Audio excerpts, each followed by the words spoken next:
Assalamualaikum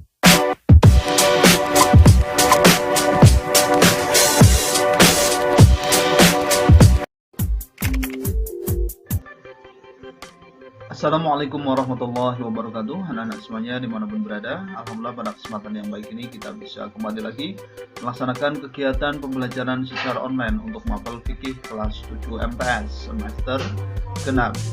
Kali ini kita akan membahas bab yang ke-6, yaitu belajar bertanggung jawab melalui pelaksanaan sholat Jumat. Materi ini tentu materi yang sangat penting ya, maka dari itu ikuti pembelajaran ini dari awal sampai akhir. Sebelumnya marilah kita berdoa mohon kepada Allah Subhanahu wa taala semoga kita senantiasa dalam lindungan Allah, diberi kesehatan serta ilmu yang bermanfaat. Amin ya Allah ya rabbal alamin. Baik anak-anak semuanya, kalian perhatikan dulu peta konsep berikut ini ya. Ini adalah materi yang akan kita bahas.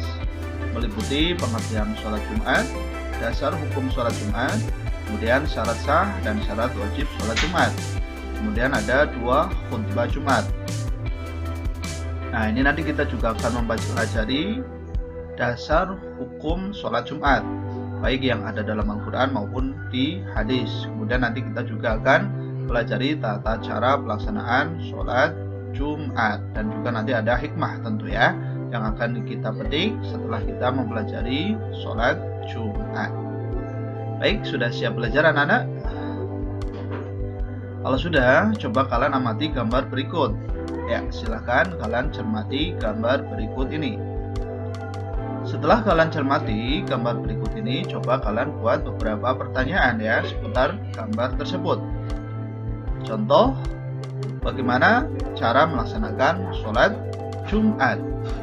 Apa hukum sholat Jumat? Dan lain sebagainya. Oke, nanti kita akan bahas bersama-sama. Yang pertama kita akan membahas sholat Jumat. Kalian perhatikan dengan baik. Pengertian sholat Jumat.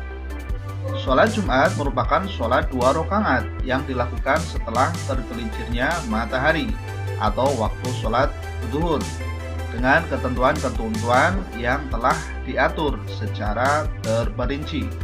Hukum melaksanakannya adalah fardhu ain bagi setiap laki-laki yang sudah baligh. Jadi ini adalah pengertian sholat Jumat. Hukumnya fardhu ain bagi laki-laki yang sudah baligh. Sholat Jumat bukan pengganti sholat zuhur. Sholat Jumat merupakan sholat yang berdiri sendiri. Tetapi bagi yang sudah melaksanakan sholat Jumat, maka tidak ada kewajiban melaksanakan sholat zuhur ya. Jadi sholat Jumat ini bukan pengganti sholat zuhur. Tapi apabila seseorang sudah melaksanakan sholat Jumat, maka tidak wajib menjalankan sholat zuhur ya, tentu bagi yang memenuhi syarat dan rukunnya. Selanjutnya kalian perhatikan, ini adalah unsur sholat Jumat dan sholat zuhur. Kita lihat perbedaannya di mana ya. Yang pertama, fardhu ain bagi setiap laki-laki. Ini hanya untuk sholat Jumat, sementara sholat zuhur tidak. Wajib dilakukan secara berjamaah. Ya, ini sholat Jumat ini wajib ya. Kalau sholat zuhur bisa sendiri. Dilaksanakan setelah tergelincirnya matahari hingga memasuki waktu sholat asar. Ini sholat Jumat sama, waktunya sama ya dengan sholat zuhur. Kemudian memiliki 2 rakaat.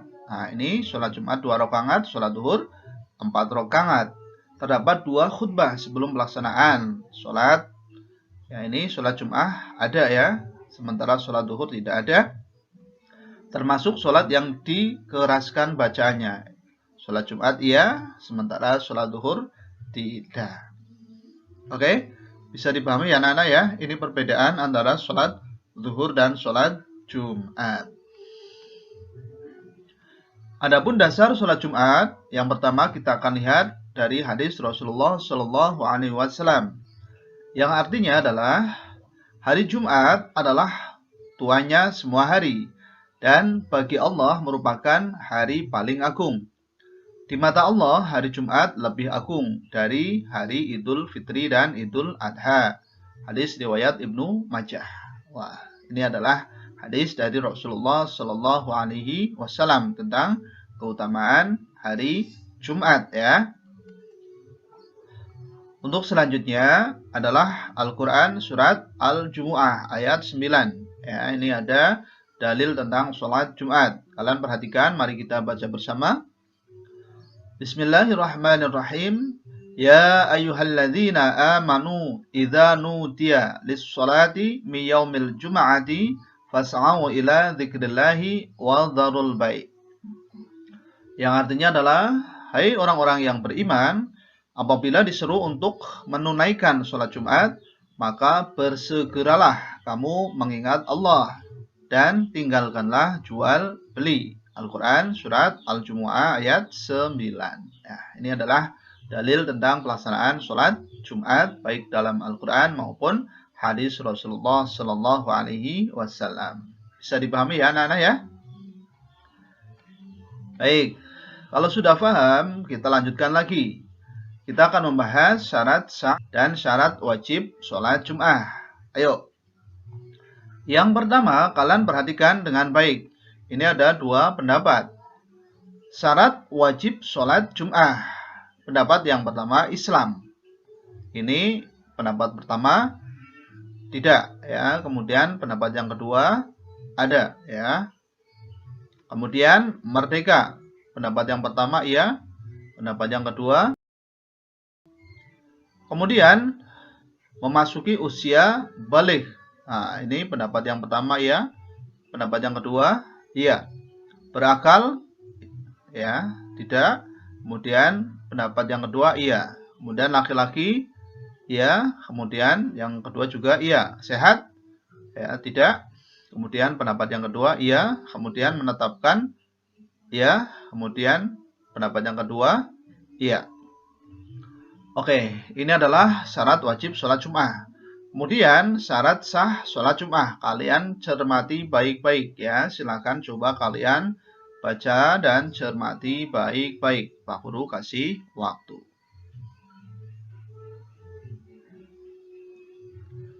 Baik, sudah anak-anak?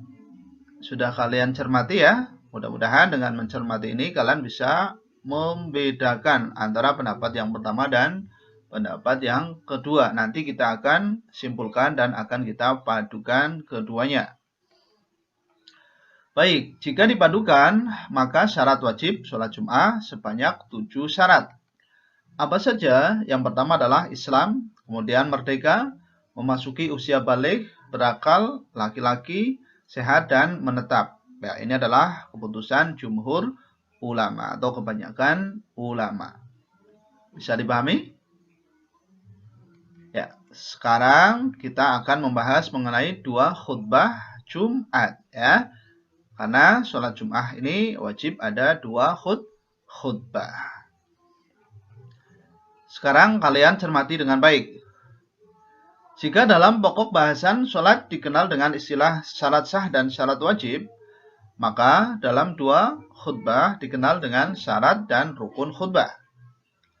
Kalian perhatikan apa yang dimaksud dengan syarat. Syarat ini merupakan perkara-perkara yang harus dipenuhi oleh seorang khatib dan menentukan sah atau tidaknya khutbah.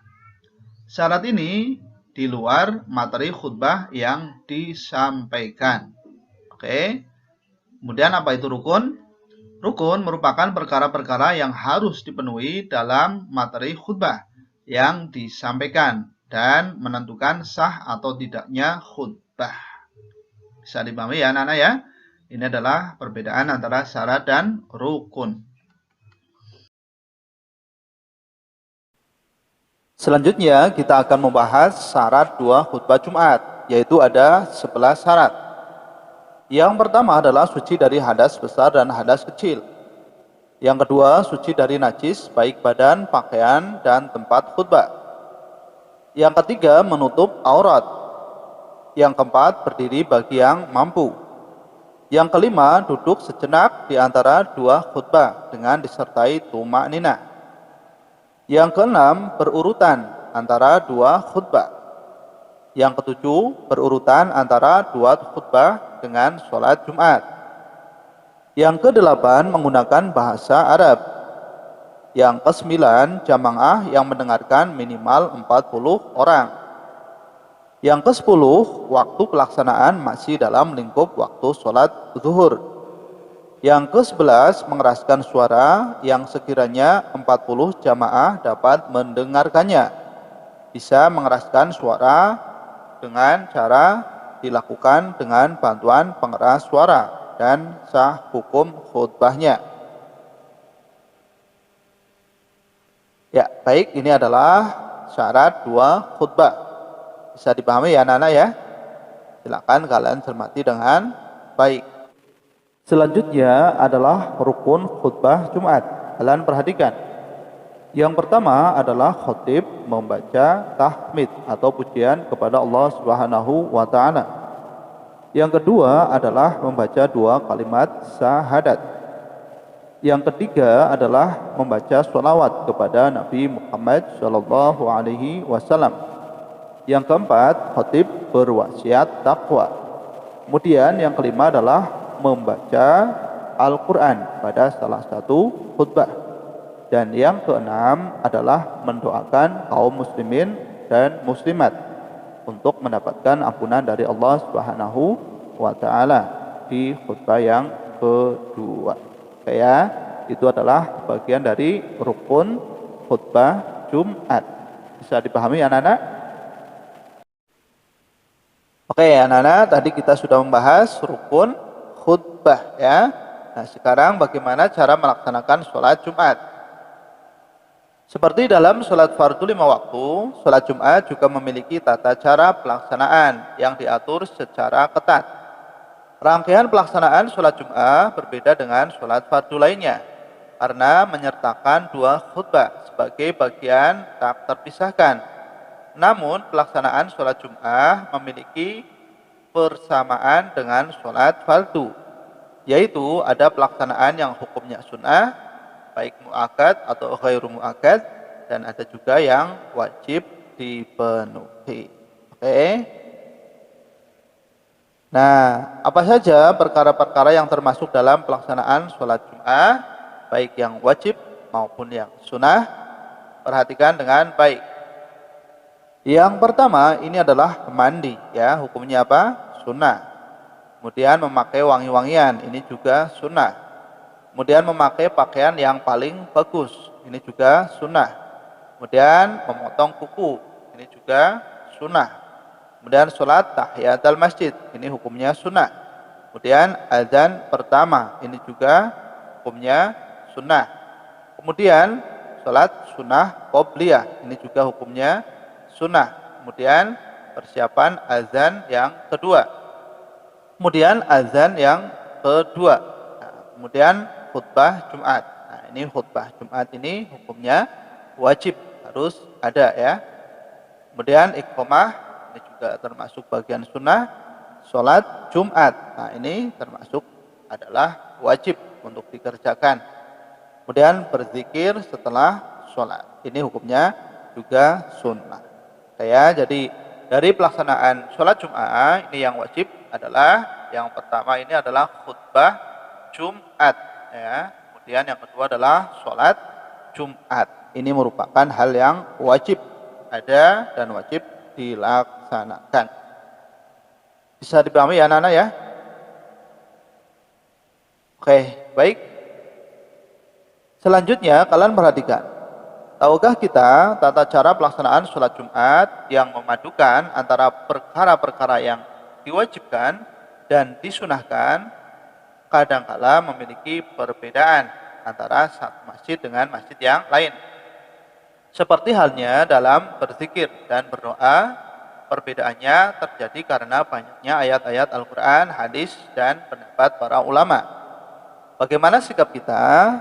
Seperti halnya sholat berjamaah, berzikir dan berdoa, sikap yang terbaik yang dianjurkan adalah mengikuti kebiasaan yang berlaku di masjid dan para jamaah di daerah masing-masing. Oke ya. Baik anak-anak semuanya. Untuk selanjutnya kalian perhatikan ini adalah hikmah pelaksanaan sholat Jumat. Apa hikmahnya?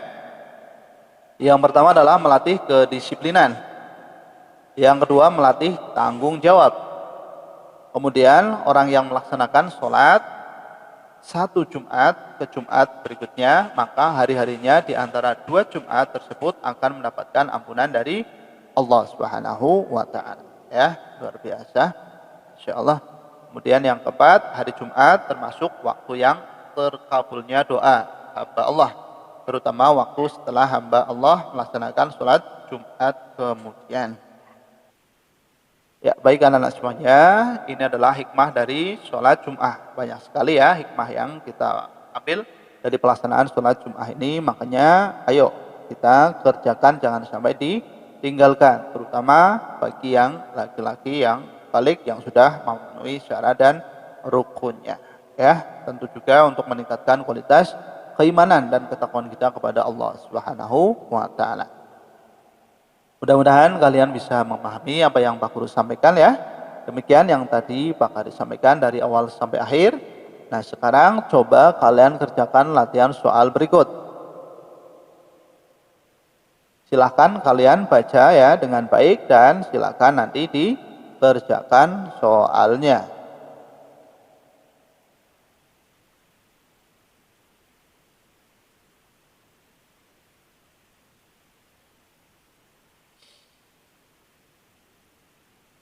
Oke anak-anak, sudah dibaca ya? Silakan ditulis, bisa nanti tinggal dikerjakan. Mudah-mudahan dengan mengerjakan soal ini nanti kalian akan semakin paham ya dengan materi yang kalian pelajari hari ini. Insya Allah nanti kita akan bahas materi selanjutnya pada pertemuan yang berikutnya. Kurang lebihnya minta maaf apabila dalam penyampaian materi ini Pak Ari ada kesalahan, kehilafan, mohon untuk bisa dimaafkan. Sekian dan terima kasih. Assalamualaikum warahmatullahi wabarakatuh.